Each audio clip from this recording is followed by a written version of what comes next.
Jai Shri Prabhupada, we will be. Okay, yes, we are. Just checking here while we are waiting for others. So I wanted to just start with a little Guru Ashtakam while we're waiting for others. Maybe we'll just do a few verses from that. What do you think? Okay, Mataji. All right. And the pranams. Thank you so much for joining the call here, Sudhapa Mataji, as well as those who are watching us here on Facebook as well as YouTube. So we'll get started with a brief prayer to the Spiritual Master, glorifying the Spiritual Master. Om Ajñānenāvṛtaṁ jñānanjana-śalakaya chakshurunmilitam yena tasmai Shri Gurave Namaha. Shri Chaitanya Manobhishtam Sthapitam Yena Bhutale Swayam Rupa Kada Mahyam Dadati Swapadantikam Vandeham Shri Guru Shri Yuta Padkamalam Shri Gurun Vaishnavamscha Rupam Sagrajatam Sahagana Raghunatanvitam Tam Sajivam Sadvaitam Savadhutam Harijana Sahitam Krishna Chaitanya Devam Shri Radha Krishna Padan Sahagana Lalita Shri Vishakhanvitam Sya He Krishna Karuna Sindhu Dīnabandho Jagannate Gopesha Gopika Kanta Radha Kanta Namastute Tapta Kanchana Gaurangi Radhe Vrindavaneshwari Vrishabhanu Sute Devi Pranamami Hari Priya Vanchakalpatarubhyascha Kripa Sindhubhya evacha Patitanam Pavanebhyo Vaishnavebhyo Namo Namaha. Jai Shri Krishna Chaitanya Prabhu Nityananda Shri Advaita Gadadhar Shivasadi Gaur Bhaktavinda. Hare Krishna Krishna Krishna Hare Hare Hare Rama Rama Rama Hare Hare. Gaur Premanande Hari Hari Gaur. Dandavat pranams to the devotees who joined us now. Varshana Mataji, Simi Mataji, and Ankur Goyal Prabhu. Sutapa was the first. She took the 500 points for being the first to join. And good to see you on camera today, Ankur Prabhu. Okay, so which verse are we doing from Bhagavad-gita today?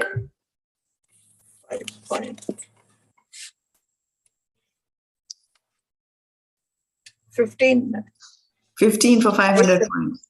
Sutapa was muted. She lost it today. She wasn't mute. Okay, so chapter number 5, verse number 15. We are going to do that. And let me bring up the verse here. And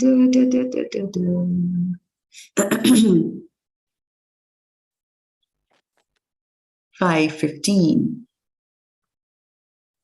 It's a very interesting verse. It'll open our eyes to so many things about God and our relationship. Nādatte kasyacit pāpaṁ na caiva sukṛtaṁ vibhuḥ ajñānenāvṛtaṁ jñānam tena muhyanti jantavaḥ. Nādatte kasyacit pāpaṁ na caiva sukṛtaṁ vibhuḥ ajñānenāvṛtaṁ jñānam tena muhyanti jantavaḥ.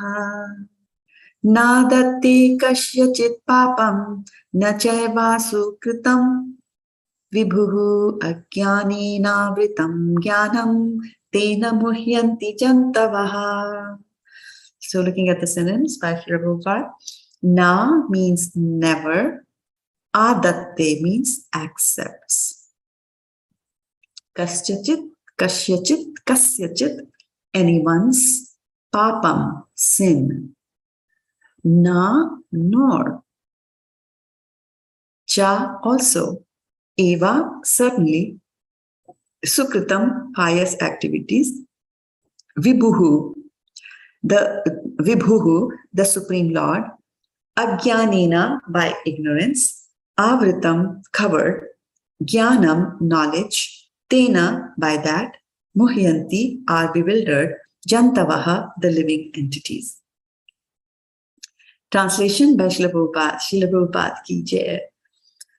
Nor does the Supreme Lord assume anyone's sinful or pious activities. Embodied beings, however, are bewildered because of the ignorance that covers their real knowledge. So the sentence in the translation starts with the word nor. That means that there must be some connection with the previous verse. Something must have been said in the previous verse. And let's see what did he say in the previous verse. Last week we did.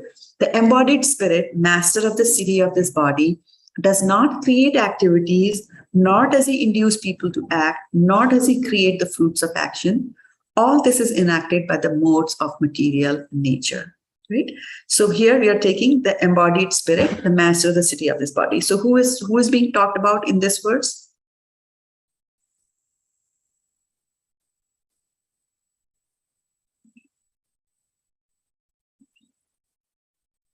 The soul entity. The soul, correct, right, for 500 points. So this verse is talking about the soul. Okay, so it's saying that soul does not, which is the master of the city of the body, right? It is the master, doesn't behave like one. Usually we behave like slaves of our body. So the embodied spirit is actually the master of the city of body. And how many gates does the city of body have? 9. 9. Huh? 9. 9, correct. So, city, the master of the city of this body, does not create activities, nor does he induce people to act, nor does he create the fruits of action. So now he's saying, the spirit soul doesn't do anything, cannot also make others do anything. It just, all this happens by the modes of material nature, right? So having said that, now in the second verse, Krishna is telling Arjuna that the soul doesn't do anything, but also remember that the Supreme Lord does not assume anyone's sinful or pious activities. Embodied beings, however, are bewildered. Why are they bewildered? Because of ignorance that covers their real knowledge. Okay, so now let's look at the purport by Srila Prabhupada. So Srila Prabhupada here is saying that the Sanskrit word vibhuḥ means the Supreme Lord, who is full of unlimited knowledge, riches, strength, fame, beauty, and renunciation. He is always satisfied in himself, undisturbed by sinful or pious activities. He does not create a particular situation for any living entity, but the living entity, bewildered by ignorance, desires to be put in a certain conditions of life, and thereby his chain of action and reaction begins. A living entity is by superior nature full of knowledge. Nevertheless, he is prone to be influenced by ignorance due to his limited power. The Lord is omnipotent, but the living entity is not. The Lord is vibhuḥ, or omniscient, but the living entity is anu, or atomic. Because he is the living soul, he has the capacity to desire by his free will. Such desire is fulfilled only by the omnipotent Lord. And so, when the living entity is bewildered in his desires, the Lord allows him to fulfill those desires. But the Lord is never responsible for the actions and reactions of the particular situation which may be desired. Being in a bewildered condition, therefore, the embodied soul identifies himself with the circumstantial material body and becomes subjected to the temporary misery and happiness of life. The Lord is a constant companion of the living entity as Paramatma, or the super soul, and therefore he can understand the desires of the individual soul as one can smell the flavor of a flower by being near it. Desire is a subtle form of conditioning for the living entity. The Lord fulfills his desire as he deserves. Man proposes and God disposes. The individual is not, therefore, omnipotent in fulfilling his desires. The Lord, however, can fulfill all desires, and the Lord, being neutral to everyone, does not interfere with the desires of the minute, independent living entities. However, when one desires Krishna, The Lord takes special care and encourages one to desire in such a way that one can attain him and be eternally happy. The Vedic hymns therefore declare, Esa uhya eva sadhu karma karyati tam yam ebhyo lokebhya unnishate. Esha u eva sadhu karma karyati yam adho ninishate. The Lord engages the living entity in pious activities so that he may be elevated. The Lord engages him in impious activities so that he may go to hell. Kaushitaki Upanishad 3.8. Agyo jantur anisho yam atmana sukho dukkhayoho ishvara prerito kasyacit swargam vashva apram evacha. The living entity is completely dependent in his distress and happiness. By the will of the Supreme, he can go to heaven or hell as a cloud is driven by the air. Therefore, the embodied soul, by his immemorial desire to avoid Krishna consciousness, causes his own bewilderment. Consequently, although he is constitutionally eternal, blissful, and cognizant, due to the littleness of his existence, he forgets his constitutional position of service to the Lord and is thus entrapped by nishayans. And under the spell of ignorance, the living entity claims that the Lord is responsible for his conditional existence. The Vedanta Sutras 2.1.34 also confirms this. Vaishamya nirghanyena sapekshatvad tatahi darshayati. The Lord neither hates nor likes anyone, though he appears to. Okay, that's it. So rather long purport with a lot of information here. Let's look at the synonyms just to get familiar with the word. Na, never. Ādatte, accepts. Kasyacit, anyone's. Pāpam, sin. Na, nor. Cha, also. Eva, certainly. Sukṛtaṁ, pious activities. Vibhuḥ, the Supreme Lord. Ajñānenā, by ignorance. āvṛtam, covered. Jñānam, knowledge. Tena, by that. Muhyanti, are bewildered. Jantavaḥ, the living entities. So what's the Sanskrit for Supreme Lord? Vibhuḥ. Vibhuḥ, very nice. Okay. And what is knowledge? Jñānam. All right, good. And what is to accept something? What is that? Ādatte. Ādatte, correct. And what are living entities called here? Jantavaḥ. Jantavaḥ, the living entities, right? So it was a really long purport, so we'll stop here and I'll take reflections. What were some things that stuck you here as we read through this? Mataji, can you bring it back one more time, the purport, because there's a line. Okay, let's bring it back. One purport coming up here for you. Okay.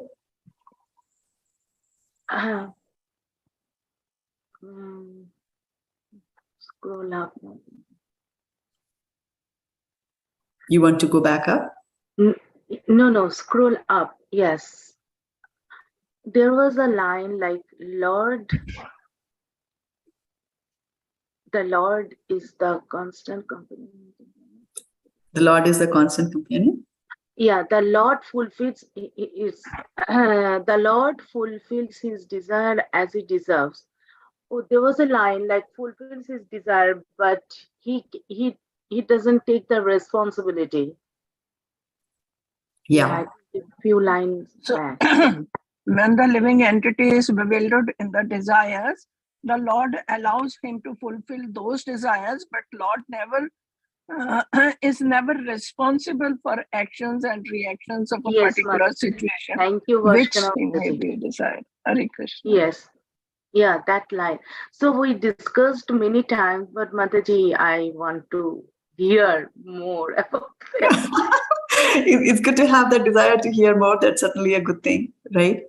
So, yeah. So one of the interesting things is that, the Lord does not assume, right? So in the previous verse, he's stating the facts that, prakritriya kriyamanani gunaya karmani sarvashaha ahankara vimūಢātmā kartaham iti manyate, right? So it's the modes of the material nature that they will act and they will react, right? And the foolish soul thinks that I am doing everything. He doesn't do anything. It's the modes of material nature that do it. However, he's again in the next verse, he's saying that, of course, you're thinking that I'm doing it, and then you get punished for that, and you think you're being punished, right?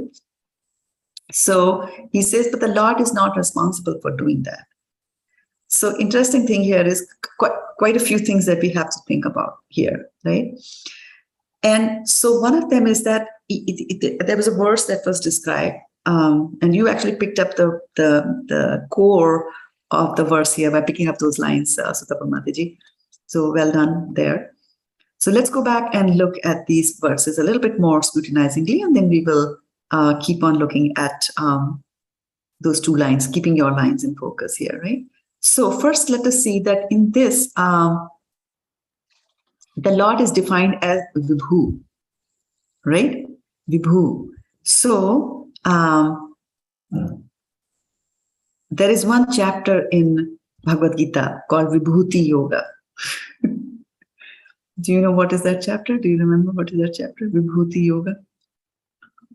Om Tat Sat Iti Srimad Bhagavad-gita Su Upanishadsu Brahma Vidyayam Yog Shastre Shri Krishna Arjuna Samvade Vibhuti Yoga Nama. Which one? Huh? Vibhuti Yoga Nama. Which adhyay?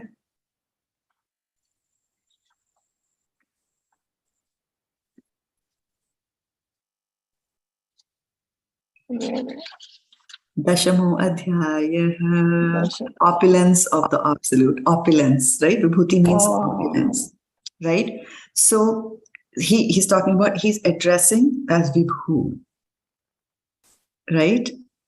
And so there is a very deep meaning behind and a reason behind why he's being addressed as vibhuḥ, right? Opulence. Now we talked about opulence of the Lord, right?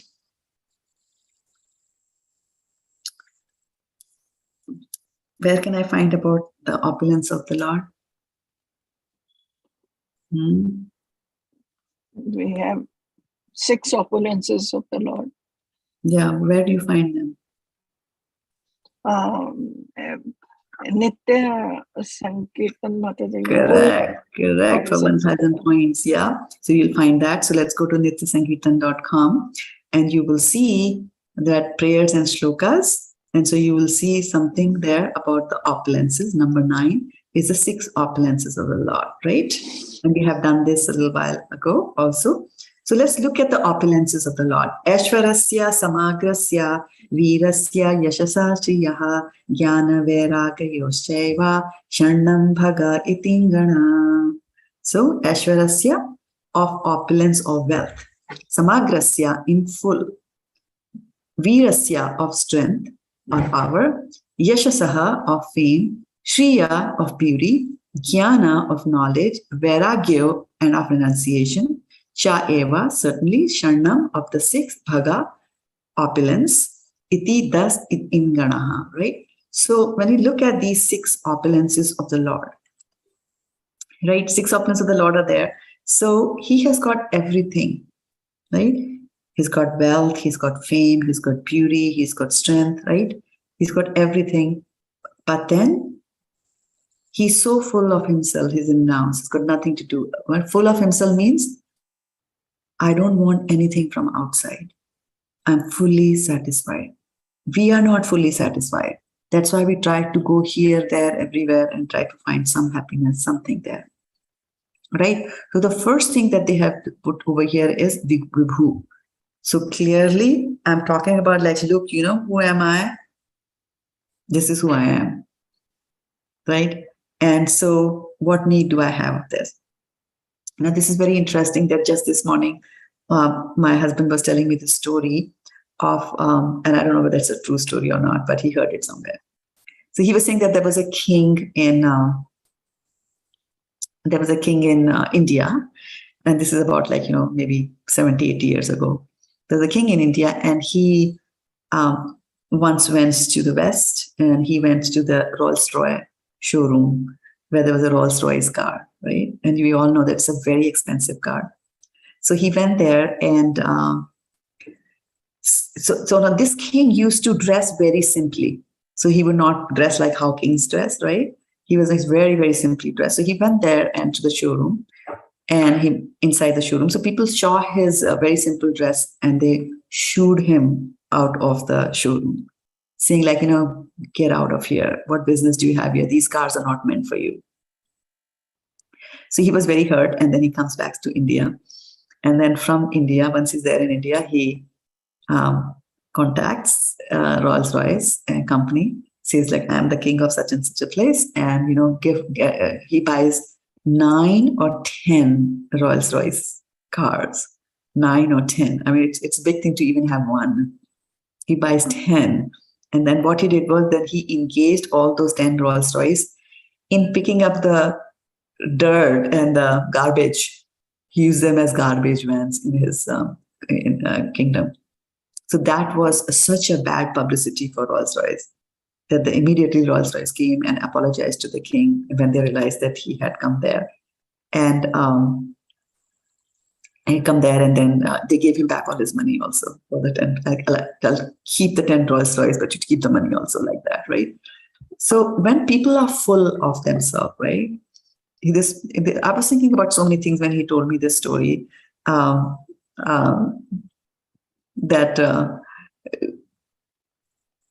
It's got on the surface of it, okay, you can always say that, okay, look at them, Rolls-Royce, they treated that king so badly, and he was such a nice king, and look how simply he dressed despite all his wealth and opulences, etc. And then good, he gave it back to them, very good, right? But when you look at it from a devotee's perspective, right, from devotional perspective, you might see that people can do things like, I'm going to dress very simply, right? But the ego is still there, right? If you're dressed simply, then be prepared for the fact that people might think that you are a common person, right? And they might, of course, I'm not justifying that the Rolls-Royce person, the salesman should have been nice and sweet, and he would have just quoted the price. And if it was really ordinary man, he would have just walked out of the car, right? So how you behave with people is also so very important there, right? So we might think, there was once in Lord Chaitanya Mahaprabhu's entourage, when he was doing kirtan, etc., and people used to come. And, he had a very close set of people that could participate in kirtan with him. And then one day, one of his associates brought another, like a brahmachari or a sannyasi kind of a person. And so Prabhu said that, why have you brought him here? So they said, oh, he's a brahmachari. He drinks only milk. And then Chaitanya Mahaprabhu said, children also drink only milk. So if you're drinking only milk, these are not the criteria for how advanced you are in devotional service. The real advancement in devotional service comes from how you're able to control your senses. Right? And that's why she said, titikshava karuna ekava. Like titikshava, tolerance. Karuna, mercy. Right? So titikshava karuna ekava. So that's very important. Ajata sattva. Right? So you should be without any inimical feelings towards others. Like that. So that is what really makes it. So when it comes to God, right? God has got everything, right? God has got everything there. And then still he's not interested in anything. He's renounced from everything. He doesn't get a full glee from, punishing anyone or from rewarding anyone. He doesn't get, right? To Krishna. He's completely renounced, right? There's fame, right? He has fame. He's famous all over the world, right? But then he agreed to be Ranchor Krishna. Ranchor Krishna is when he leaves the battle, right? He left the battle and ran away, right? Because Jarasandha was fighting him. 17 times Jarasandha fought. 70 times he was defeated. And then again, I think the 18th time Krishna just went and set up building in Dwarka, right? It was not that he was scared of fighting. It was not that he was scared that he'll be called as Ranchor Krishna. He was just demonstrating that I'm not even attached to the fame, because fame is also something that you get attached to very easily. I'm more known as this person. I'm known as a big devotee. I'm known as a big film star. I'm known as a big ruler, powerful ruler, and so on and so forth. So in the beginning itself, they are describing Krishna, right? They are describing Krishna as vibhuḥ. And so he's saying, like, look here, he won't be interested in any of these things. He won't be interested in what's happening, what is not happening over there, right? So then what is all this that is going on here in this life, right? What is happening? So Sutapa Mataji, to answer your question, right? If we look at a situation, for example, there's a small child, right? 2-year-old child, 2.5-year-old child, right? Is out there in the open, and he looks up and he sees the full moon. Now, the full moon is very pleasing, right? Full moon attracts everybody, right? What to talk of a child. And then the child says, I want it, I want it, I want it. And how can the mother get the moon? Right?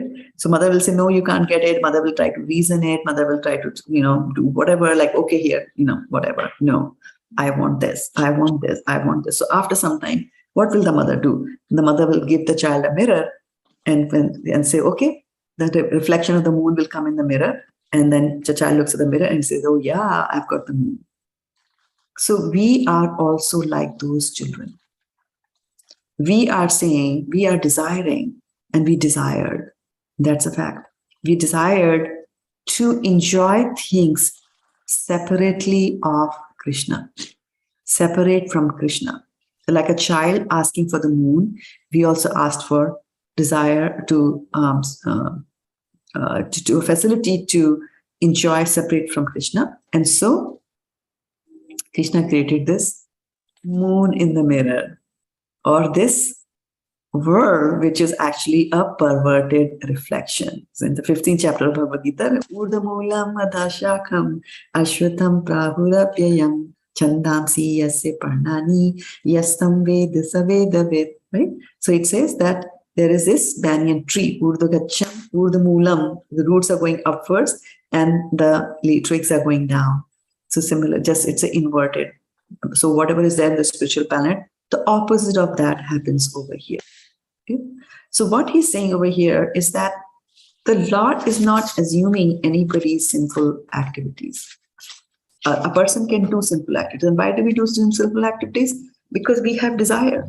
We have desires, we want to fulfill those desires. And in the process of trying to fulfill those desires, there is a very high chance that we will commit sinful activities. It will happen.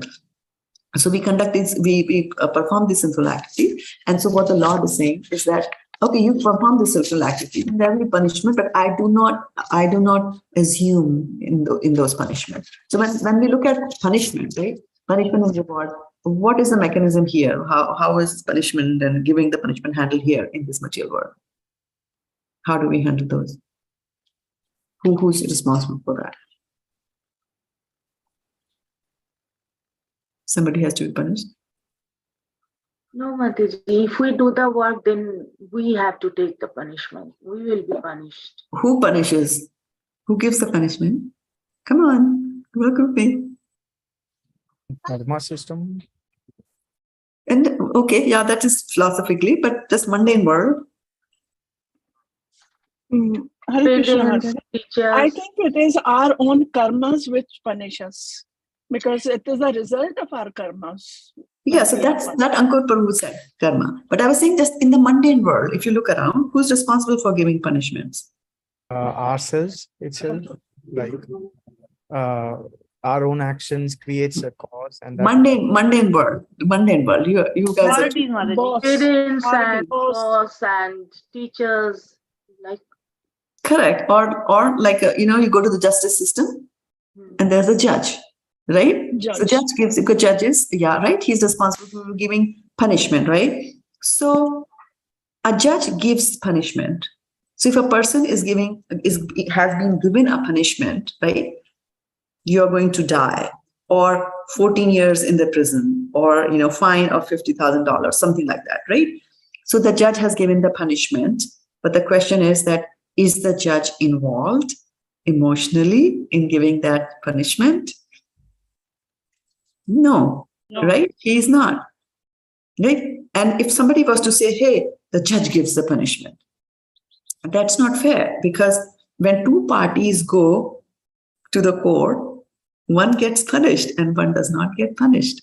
So you cannot say that God gives the punishment, right? God also gives the reward that way, if you think about it that way. But then what we have to do is we also have to, so it's not that, after giving the punishment, the judge feels very good. Oh, I punished 20 people. I sent 20 people to the gallows today. He doesn't feel like that, right? Or happy like that, right? He's neutral. He's just going by the laws of the land, and he will follow those laws, and he will then mete out the justice. So he's just trying to do his duty, right? So now, if the judge doesn't give the punishment, right? So you then had mentioned that, how the punishment comes is you have to find out the root cause. What is going behind the scenes? Because what happens is that when we are successful and everybody comes and says, oh, you have such a wonderful invention, or, you sing so beautifully, right? Or you acted so nicely in this play, or you wrote this thesis, which is so nice, or this essay, or this novel, or you cooked such nice food, right? And then we are like, all humility, yes, yes, yes. And we take all the accolades, right? And then, next day when things are happening bad, right? And then, we are about to go someplace, and it's very, very important. And we get into the car and we have a flat tire, right? Or we try to go out and there's a snowstorm. And then what do we say? Oh Lord, why are you doing this to me? That's a general tendency, right? And what Lord is saying here is that I don't assume those things. I'm not involved in this. Hey, buddy, don't blame me, right? So we have to come to the root cause of everything. And we do that. We do root cause analysis, and Ankur can affirm that, because we do that a lot in software development when there are problems there, right? So for example, and then there is a 5 why theory. 5 why. So what the 5 why theory means, says is that not the why, the letter Y, but which is the letter Y, but 5 times ask the question why. Right? And they usually say that you have to keep on asking the question why to come to the root cause. And they say that typically, if you go down and ask that question 5 times, typically you will get the answer. You will find the root cause of that, right? And root cause of that could be so different, right? For example, if you're just saying that, there was an aeroplane crashed. There's a situation, the aeroplane crashed. So now, first question is, why did the aeroplane crash? First question, right? So you give the answer. What was the answer? Well, the software was buggy. Okay, so what's the next question? Why was the software buggy? Okay, so then you will say, well, there was no proper QA done. Quality assurance was not done with that. All right, third question. Why was there no proper quality analysis done, quality control done on that? And the answer is, well, we did not have time for that. Okay, so you did not have the time for that. So why did you not have time to do that? Like, well, the software engineer came late and we were supposed to go live that day. We didn't have time, so we cut short on some of the tests and that. Okay, fifth question. Why did the software engineer come late? The alarm bell did not go. That's it. So you have found the root cause of why the aeroplane fell down. So similarly, we should be in the habit of asking that question, and guaranteed that when you are having trouble in life, you don't even have to ask 5 questions. Very soon it'll come back to you. That this is what the why is, right? I mean, Dhritarashtra asked that question, right? Why was I born blind? He asked that question of Krishna. Why was I born blind? What did I do? Then he says, okay, 50, I'm blind, and I had 100 sons and they were all killed. Why did it happen? So he says, well, you know what?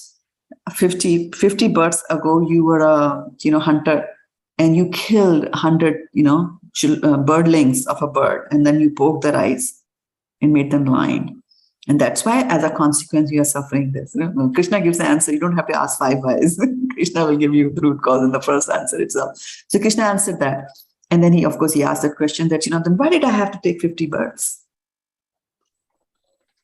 And Krishna says, you had to develop enough sukriti in those 50 births to be able to have 100 sons, and because you killed them, then they were also killed.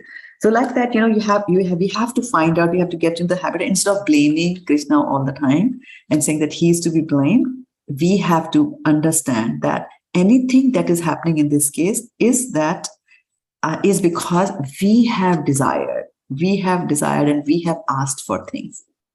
We ask for things and that's why they're happening. Simple. Right? And there will be consequences of that and they will happen, right? So now if you go back and look at the verse again, and let me share the verse. Where are we sharing the screen here? I don't have that open. Okay.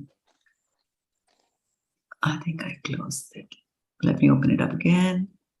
Verse 15. Okay, so one verse, Sutapa Mataji, does it come close to your question? Answering your question? Yes, Mataji. Okay, so so he's saying that ādatte means accepts, I'm not taking involved in that. And then he's saying that he also uses one word, vibhuḥ. So now we understand why this word vibhuḥ is used, right? And then he says, ajñānenāvṛtaṁ jñānam, tena muhyanti jantavaḥ. So he's saying, ajñānena means ajñān, and āvṛtam means to be covered. So this is a very important thing, that things get covered, right? And we had talked about that earlier, that when we are in this material world, then Maya has got two potencies. The external energy of the Lord has got two potencies. The first one is the throwing potency. Throwing potency means that it will throw the living entity into some body, some kind of a body. Can you give me some example of bodies? Do you see some bodies in the screen? Insects. Sorry? Oh, I was saying fish, birds, insects, like insects. Yeah, fish, birds, insects could be thrown in a body, right? So first thing about the soul, about the Maya, is that it throws you into a body, and second thing is that it puts a curtain on your jnana. Ajñānenāvṛtaṁ, right? So it will, through the curtain of avidya, right, or lack of knowledge, it's going to cover all of you. So now the interesting thing is, for example, if you see there is a professor, right? There's a professor very big in everybody's eyes, and he gives big lectures, and everybody just swoons at those lectures and things like that, right? And suppose he dies and becomes a dog. So what has happened? He has been thrown into a dog's body. Right? He's been thrown in the body, and now what's going to happen? His knowledge is going to be covered. So now the same scientist who was giving fantastic lectures, right? Now he will do what? Bow, bow, bow. He will bark. So this is what Maya can do, that it will put a curtain on us, right? And we find two very nice references of curtains, right? One is in Kunti Maharani's prayers. Kunti Maharani also acknowledged that back to Krishna, right, in the prayer. So let me bring Kunti Maharani's prayers. They are from the first canto, 8th chapter. And this particular one is, I think, verse number 19. Let me look it up and bring it here. 8, 9. Maya, yeah. So let's look at that here, verse here. Maya hi javani kachanam ajñādhokṣajamavyayam na lakṣase mūఢadrisha nato natya dharo yata. So what he's saying is, being beyond the range of limited sense perception. She's describing Krishna, that he's beyond the range of our sense perception. You are eternally irreproachable factor, covered by the curtain of deluding energy. So this is the curtain that we're talking about. You are invisible to the foolish observer, exactly as an actor dressed as a player is not recognized. So our eyes cannot see Krishna because of ajñān, right? And what is the biggest ajñān that is there in our lives? What is the biggest ajñān? What is the biggest ignorance? We are the body. Exactly right, for 50,000 points. Yes, yes. So we are the body. That is the biggest, the highest level of lack of knowledge that you can have, right? So that's what she's saying, that you are invisible. And that is why when Krishna is there, right? Krishna is there, And we also see that Krishna's color is blue, right? Blue like the clouds. So it's like a grayish blue color, right? Now, if suddenly my color turns grayish blue here, I will be so distinct from all others, right? So somebody is so distinct from all others and still you refuse to accept and still you say that he's a normal human being. Why? Because our minds are like that. We don't want to believe that there is Krishna, but we want to blame him when something wrong happens to us. Right? So that is one. Right? And the other one actually comes in Ishopanishad. It's a very beautiful verse in Ishopanishad. And the Upanishads actually usually, don't talk about the form of the Lord, but in this one, it talks not only about the form, but of a very nice relationship there between the soul and the Lord. So let me bring that up here. Ishopanishad number 15, very famous verse. There, I'm going to start sharing with you. Hiranyamayena patrena satyasya pihitam mukham tattvam pushan apavirno satya dharmaya drishtaye. He's saying that, O my Lord, sustainer of all that lives, your real face is covered by a dazzling effulgence. Kindly remove that covering and exhibit yourself to your pure devotee. Right? So this is another kind of a covering that we are talking about. So here we are not talking about a covering of ignorance. It's not a covering of ignorance. Not that we don't know that there is God, or we don't know that. No, we have reached it. But what is happening is that we are now covered by the effulgence that comes out of Krishna, right? So sometimes what happens is that if I'm standing here, you're able to see me, right? But if I start emitting a lot of light, that light is going to dazzle your eyes so much. Like if I take a flashlight and put it in front of you, then your eyes will be blinded. You won't be able to see my form. So the same thing happens when people are in the material world and they are doing devotional service, and the soul then goes from this universe. And it's not an easy thing to leave this universe and get out of it. It is really a prison. This universe is really, really, really a prison, right? The diameter of this universe, 4 billion miles.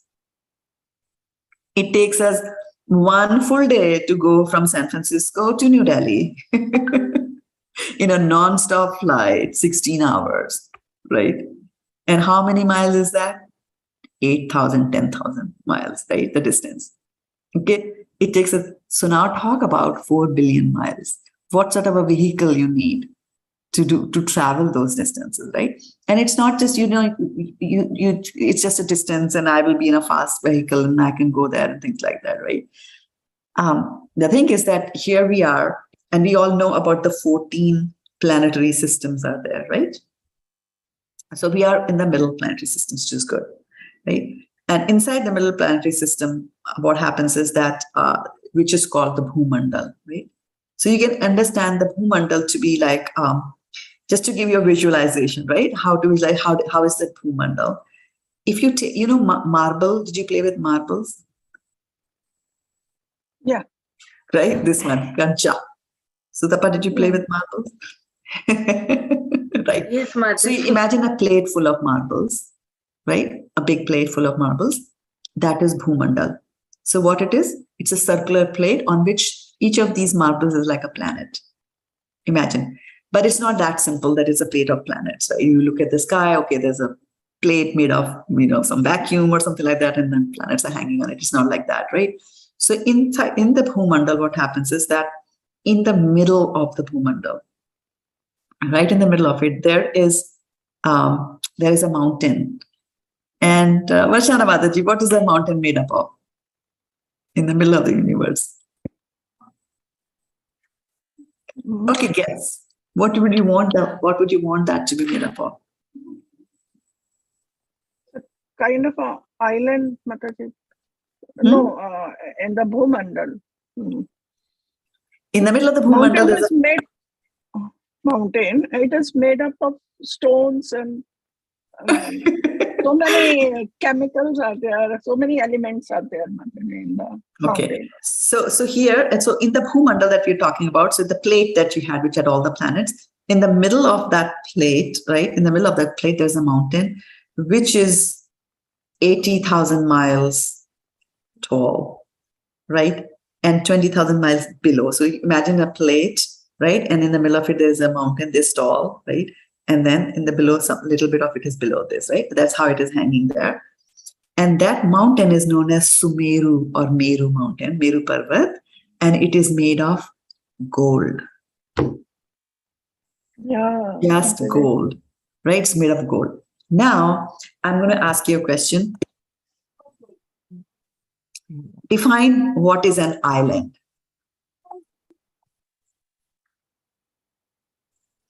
Geography students? Mataji, it's like Around. okay, Varshana Mataji, please go ahead. No, Sutapa, sorry. No.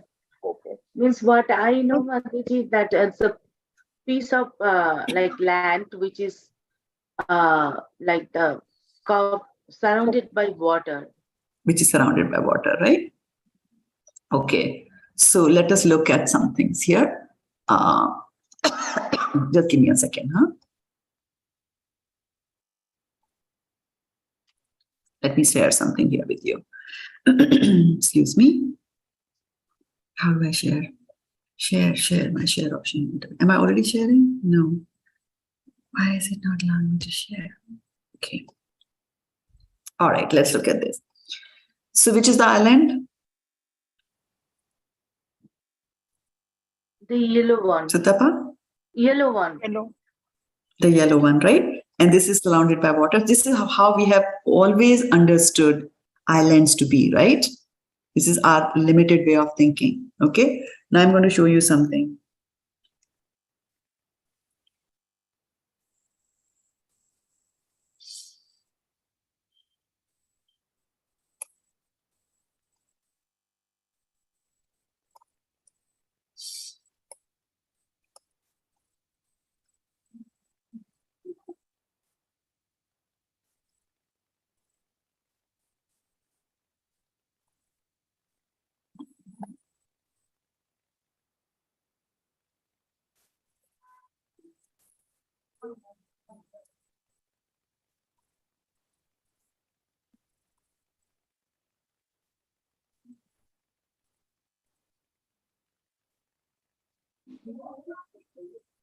How many islands are there?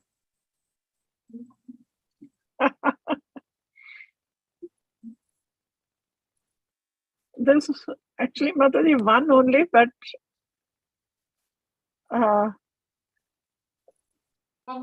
Two islands. Something. Tell me, folks, whether there's one or whether there's two. Go back to your definition. How did you define island? Then it's two, Mataji. If you What's the definition? A piece of land surrounded by water. surrounded by the water. Okay, how many pieces of land do you have which are surrounded by water? two. There are two pieces. Two, right? So correct. So there are actually two islands here, right? So, so you see how faulty our thinking can be. And we can be so boxed in our style of thinking that, okay, a piece of land surrounded by water, land surrounded by water. What about these annular things, right? So an island can also be annular, right? Like a ring, in the form of a ring. Okay. So now what happens is in this bhumandal, in this plate that I was talking to you about, in this plate, now you will have islands like this. Imagine. And there are 7 islands, and each one is separated by the other one with some sort of a liquid. Okay, so there are 7 such islands, and some other day I'll tell you how they were created. It's a very interesting story, but that's how they are created, separated. So between the middle one and the second one, there is water, salty water. Then the second ring and the third ring, there'll be sugarcane juice, ghee, like that. They are all separated there. Okay? So what is an island called in Hindi? Varshana? Ankur, Hindi-speaking people? Tap. Dweep. Dweep, correct. Yeah, for 500 points, right? Right. So these islands are also called dweeps. So a bhumandal, the middle planetary system, actually has got these dweeps. So now take your marbles and arrange them like that in your imagination, right? Your marbles are now arranged in a ring form, right? And then in between the two rings, there is some liquid that is separating them, like that, right? Now, I'm just trying to tell you the size of it.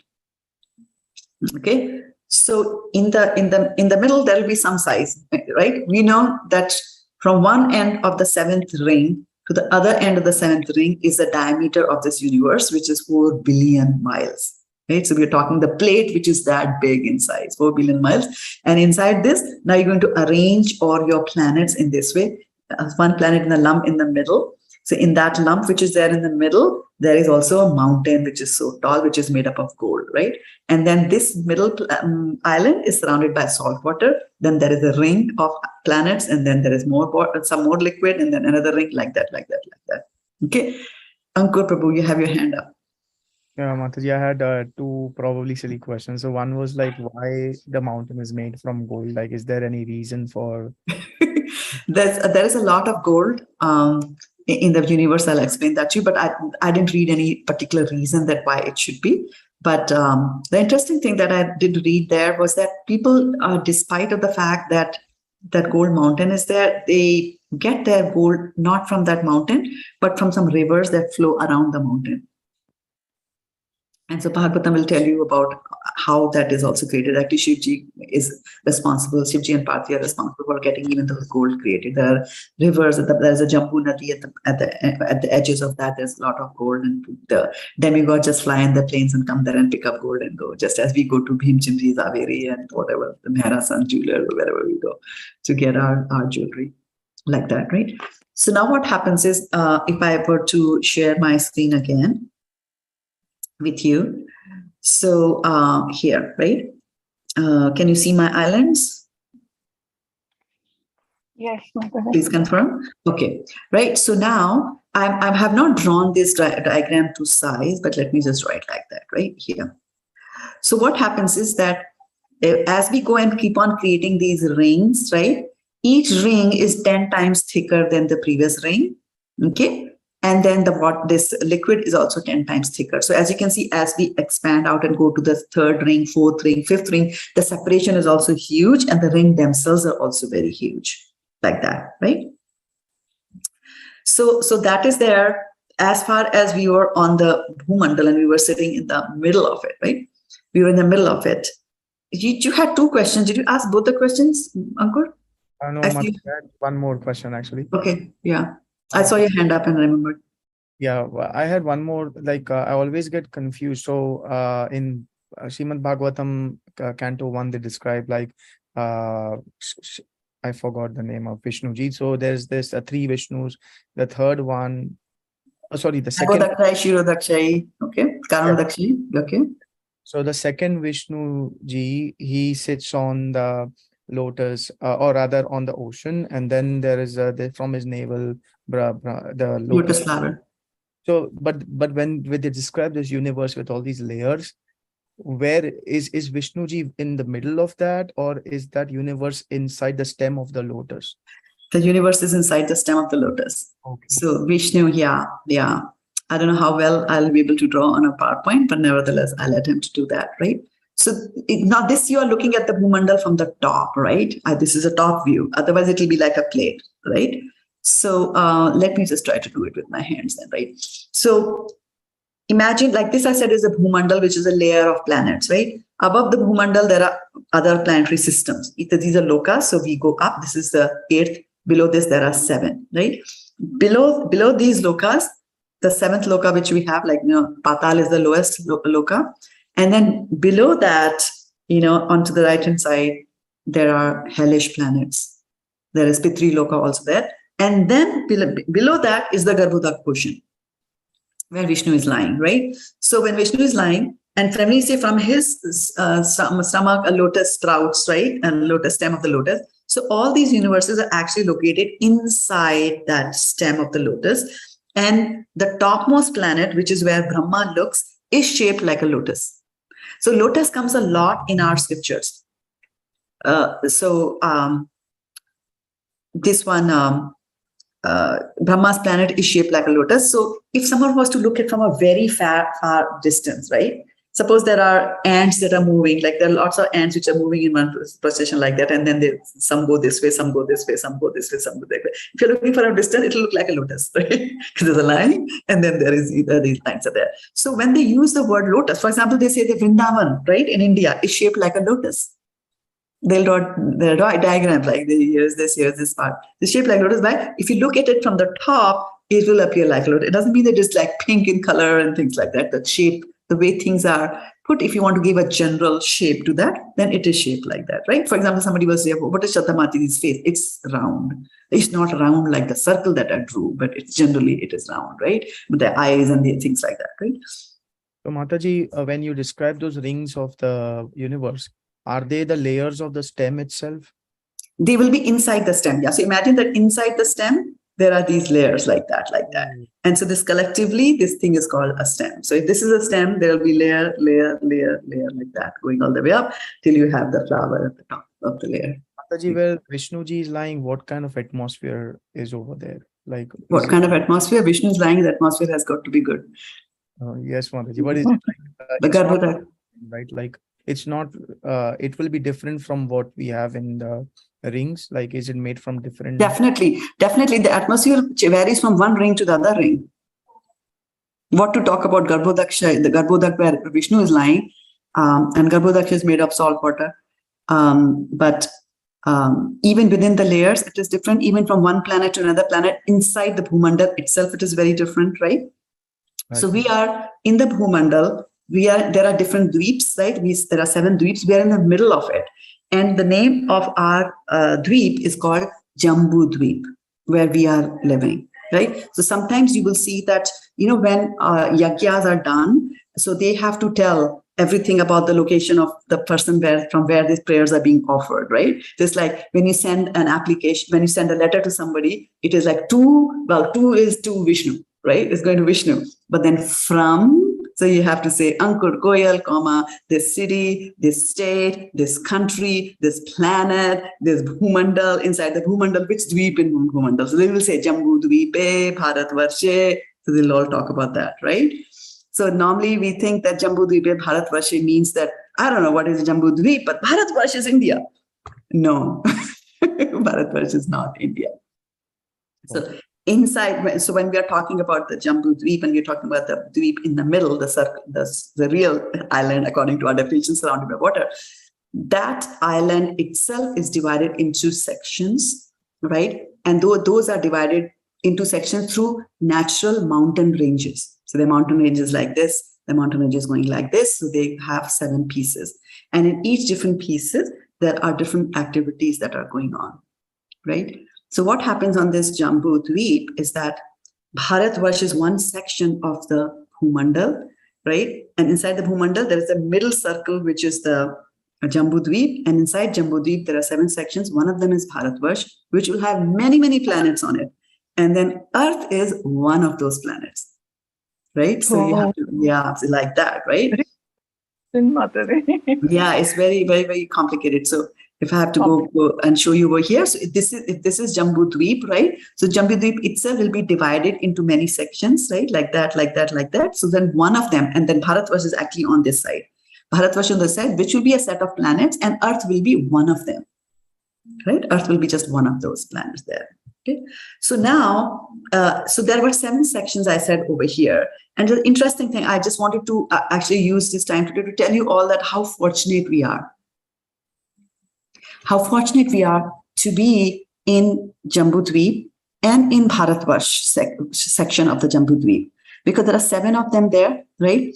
And this is, so Bharatvarsh is 1 and there are 6 more. So what happens in those 6 more planet systems or the Varshas, right? Varshana, Varsha. So what happens in those is that when people are in so I was telling you there are heavenly planets, right? Topmost is Satyuga, right? Now above our Bhumandal, there are planetary systems which are known as heavenly planets where Indra lives and people live, right? So people do a lot of pious activities and then they go to the higher planetary systems. But then Shine Punne Marte Lokam Vishanti. Shine Punne Last Lokam Vishanti means that when their pious credits are exhausted, they will come down here, right, to the Bhumandal. The middle one, they will come back, right? And so now is the question that if you had $100 of credit, okay? And you went to stay in a hotel which said, okay, I'll charge you $10. And then I'll charge you $15 a night. How many nights can you stay in the hotel? Okay, this looks like a mathematics class now. If it takes $15 a day and you have $100 in your pocket, how many nights can you spend in the heavenly planets? Ankur, you are a software engineer. You're supposed to answer. 6 points, 7. What is 6.5 nights? 6 nights, right? 6 nights, $90 will be done, and there'll be $10. And what is the hotel going to say? Excuse me, sir, you'll have to leave. Now, but you have $10 worth of credit, right? So what happens is those credits also have got to be exhausted and finished. So then those people, when people fall down from the heavenly planets, they will take birth in one of those 6 varshas, right? Other 6 varshas will go there, and then they will enjoy and finish those 10, and then they will come to this one, our planetary system. And the way out of this universe, this 4 billion miles universe, is through devotional service. Bharatvarsh only. Yeah, devotional service, but you launch your rocket out from this only. So you do that, right? So I had just described you the Bhumandal with its layers of water and things like that, right? So this is just the structure of the planets. Planets are there, but then this is really inside the egg that you're looking for, sort of, Brahman. But so inside the egg, you see half of the egg is filled with the Garbhodhak portion. Vishnu is saying that from his lotus, all these 14 planetary systems are going up. But what about the shell itself? So these shells are themselves made of earth, water, fire, air, ether. So many things are there. And each layer again is 10 times bigger. There's a whole mountain range that surrounds the Lokalok mountain that surrounds. There's another layer of gold over there, and which is so blinding. The idea of all that is that you are blinded and you come back again and stay in this universe because Maya doesn't want you to leave, right? So the process of getting out of this universe is to penetrate all these layers and then get out of the shell, right? And then what happens when you get out of the shell? There is this blinding effulgence, which is Brahma-jyoti, right? So now this verse of Ishopanishad is saying that, what is the verse of saying? It's a very beautiful verse. Let's go and look at the verse. He says, Hiranyamayena patrena satyasyapi hitam mukham tattvam pushan apavrinu satya dharmaya drishtaye. O my Lord, sustainer of all that lives, your real face is covered by your dazzling effulgence. Kindly remove that covering and exhibit yourself to the pure devotee. Right? And this is what it is saying, that if you indulge in impersonalism, and you say that, God is not personal, God doesn't have a body, but you do all kinds of pious credits. And so then when you penetrate this universe and try to go out, you'll be hit by this Hiranyamayena patrena. And you'll find, oh, this is bliss. And I want to hang in there. But you can't hang in there. You'll fall back again into the shell again. Like that. So he's saying, Hiranyamayena patrena. So he's talking about, please remove this thing from this is another curtain that falls on our eyes, right? Another thing that our acharyas tell us, and it's in a very romantic mood, because we are from Madhurya Marg, right? So we believe in a romantic relationship with God, right? Because we know none of the other romantic relationships are really going to live, right? We know sooner or the other, all the romance dies out. But the only romance that stays on, if you have romance with Krishna, if you fall in love with Krishna, that's going to sustain, because that's the only love where you'll get true reciprocation.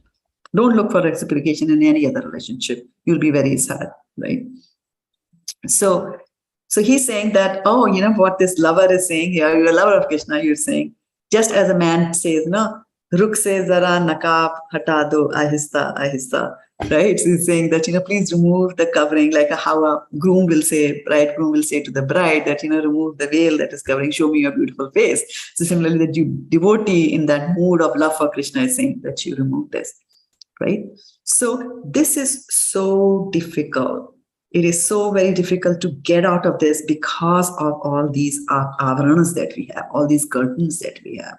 First curtain is, I think I'm this body. Even when I get out of this, another curtain comes and hits me there. right? So that is why Krishna will later on tell him that, manmana mad bhakto madhyaji mam namaskuru, right? Sarv dharman parityajya mam ekam charanam vraja, right? Abandon all varieties of religion, and you just come and just surrender unto me, like that. So yeah, let's go back and look at our verse from today to see if I covered some of the things that I wanted to cover over here. Yeah. So embodied beings are bewildered, right? We really get bewildered. Why is God doing this to me? Why is this happening to me? What did I do to deserve this? Right? Well, we did it. Do the 5 why analysis. It'll always come back to you sooner than 5. Right? So embodied beings, however, are bewildered because of the ignorance which covers their real knowledge. Right? And the interesting thing is that once you start doing devotional service, then real knowledge will automatically come to you. I mean, we think that we are very knowledgeable, right? I know this, I know that, right? What do we know? We don't even know the mind of our spouse with whom we are so close. We don't even know whether they're telling you the truth or whether they're telling you the false. What are they saying? What are they up to? No idea. We believe, right? But Krishna, in the 13th chapter, when Arjuna is asking what is jnana and who's a knower of knowledge, and then Krishna says that when the living entity only knows partially about the body in which it is engaged, right? For example, can you tell me what is the color of your heart? Can you tell me how thick your intestines are? Can you tell me how your kidney is looking today? Can you tell how the food got digested? No. Can you tell which hair is going to turn white today? No. Right? So how do we know? And we don't know anything. But Krishna knows. So sitting in your body, Krishna knows not only you, he also knows all the other bodies. So that is knowledge. Right? And the real knowledge is to know about Krishna. And that knowledge will come as a byproduct of doing devotional service. Mukam karoti vachalam. Right? Those who are, do not know, do not speak, they are able to speak. How? By doing devotional service and serving the spiritual master. Okay, so I'll stop here and open up for any questions, comments, reflections, anything that you heard today that struck you. Mataji, I have one question. Okay, go ahead. It's regarding the same discussions we had on the lotus stem and everything. So one came in my mind, like if we visualize this, like you can think of Krishna or Vishnu and we as kids lying on him. So if we do good things and everything, the heavenly planets are above. So why is he keeping us away from himself rather than bringing us close to himself? So because the hellish planets are actually close to him. How far are we from Krishna? Not far. And why do you say that? You have to support that statement with something, right? Some facts. Why is living inside? Where? In the form as of what? Okay, and what's the name of that Paramatma? Paramatma. What Vishnu is that? There you go. All right. So that is what the soul does. Why is Krishna doing this? Krishna is not doing this. Krishna is not away. We are away from Krishna. And that's why they say, Dvau swaparna. There are 2 birds that are sitting in this tree of the body. One is enjoying everything. It does not even remember God. We only remember God when things go bad for us. The moment things settle down in life, everything is nice, we forget Krishna. Right? So always remember Krishna, never forget him. Thank you. Right? So that's why they say, that you should just pray to God. If you pray to God, then you will, never. Dukh mein sumren sab kare, sukh mein kare na koi. Jo sukh mein sumren kare, dukh kahe ko hoye. Right? So when you are unhappy, then you remember Lord. But he's saying that if you remember the Lord when you are happy, then unhappiness is never going to come. And I think we have a special guest today. Okay, please remove the curtain and show us the special guest. We are talking about curtains today. Hare Krishna. Your camera is not functional. Okay. Hare Krishna, Mataji, Dandavat Pranam. Hare Krishna, Dandavat Pranam. Shraddha हरे कृष्ण माता जी जो गीता जी Hare Krishna. पाछળ जो माताजी નું background માં કોણ છે? पाछળ કોણ છે Arjun? Mata, yesterday she started singing Hare Krishna on the using the mic completely, but the moment we started recording she stopped.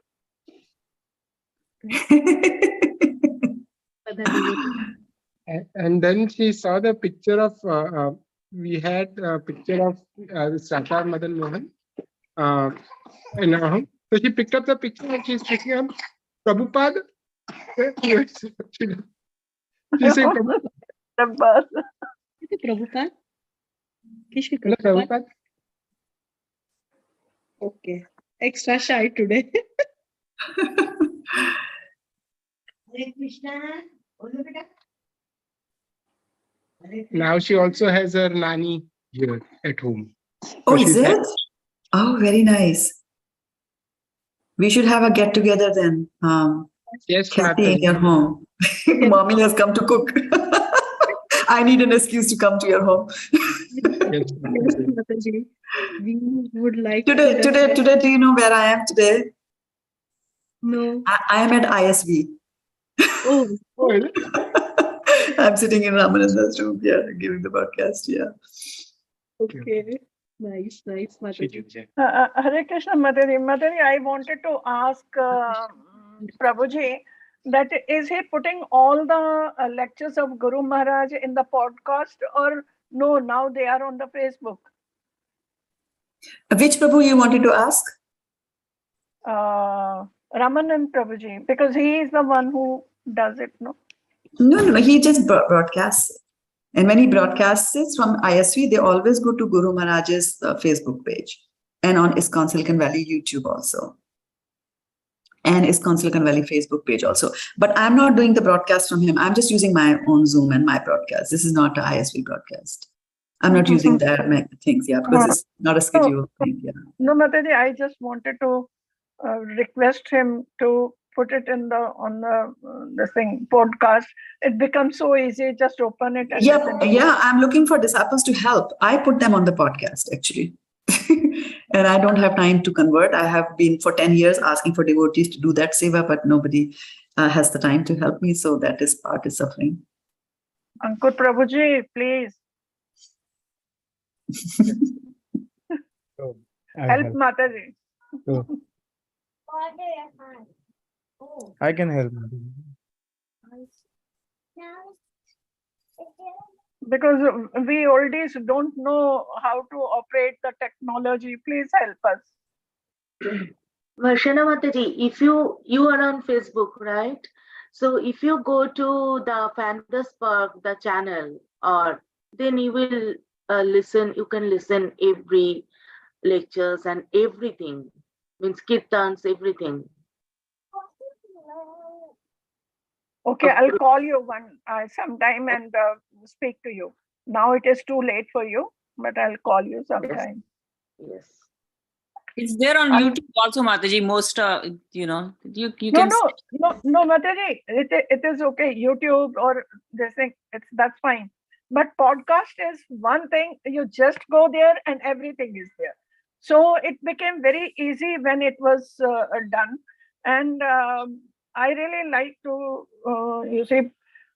while cooking or while doing something, I keep listening to Guru Maharaj's lectures. So now I find they are very old ones. I mean, of 22, not of 23. 22 ke to hai, some of them are there.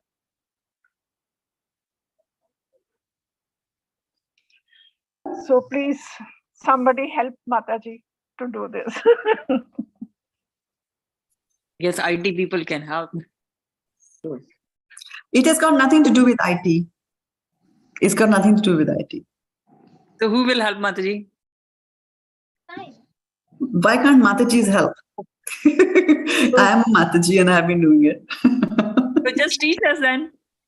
I will be happy to teach. I have taught at least 10 people Yeah, so just and all ran away. So, yeah. Yes, ma'am. Okay, for those of us who are watching us on Facebook, I'm going to end the session.